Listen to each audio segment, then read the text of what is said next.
The seawall was built in the 50s in response to the 1953 flood. We've just recently had the 60th anniversary of that event, and key components of the seawall have started to fail, which is not unexpected given the age of the structure now. The copings in particular, which take the main force of the water of the sea during storm events, have gradually moved seaward over time, caused by something called thermal expansion. There's potential for them to fall off if we don't do something with them. They can't just simply be pushed back into place. And so the only way to deal with them is to actually remove them and replace them with new blocks. Conventional scheme, we might break out concrete using large breakers on excavators. That's not going to work on this scheme because we don't want the concrete material to drop onto the foreshore and damage the chalk or damage anything else. So we've actually been lifting them out whole. It is a lot of weight to move about, that's why we've got the heavy machinery to do the job. Once the blocks are removed, we put them in a storage area around the corner. And then the machine comes down, breaks them up smaller, and get loaded onto a lorry and taken away to a recycling yard. The blocks that we're putting in on the seawall face and on the coping are pre-cast. They're made in a factory. You're working in factory conditions, and they're not affected by weather, and the moulds that they're made in are more precise than you can achieve when it's on site. The coping stones are manufactured by a local company actually up in Sittingbourne.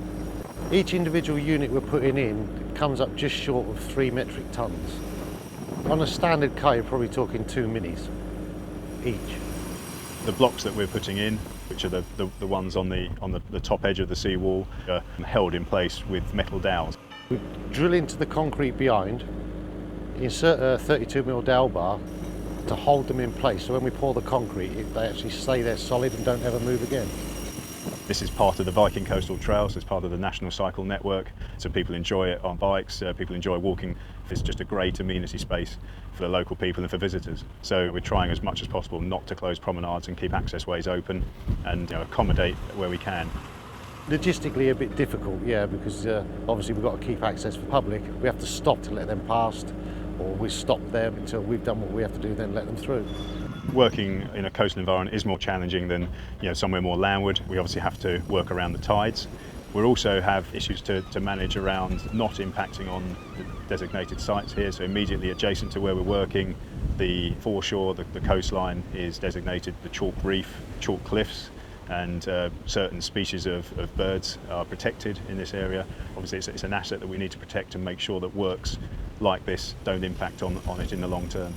And up until the end of March, we had to stop for 2 hours during the high tide time for nesting birds. I think they were called turnstones.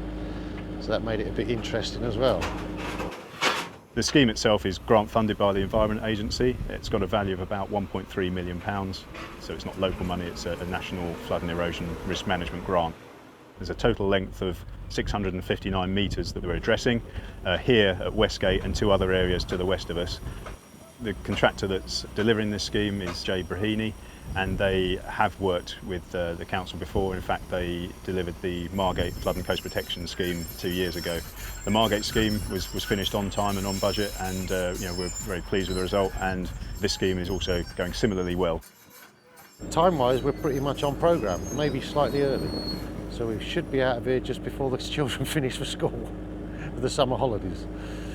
It's always extremely satisfying to be able to deliver schemes like this where we can refurbish sea walls to make sure that they work properly, that they can perform in those storm conditions and provide the amenity value for everyone to enjoy. And I live locally and will be one of the people that enjoys cycling along it.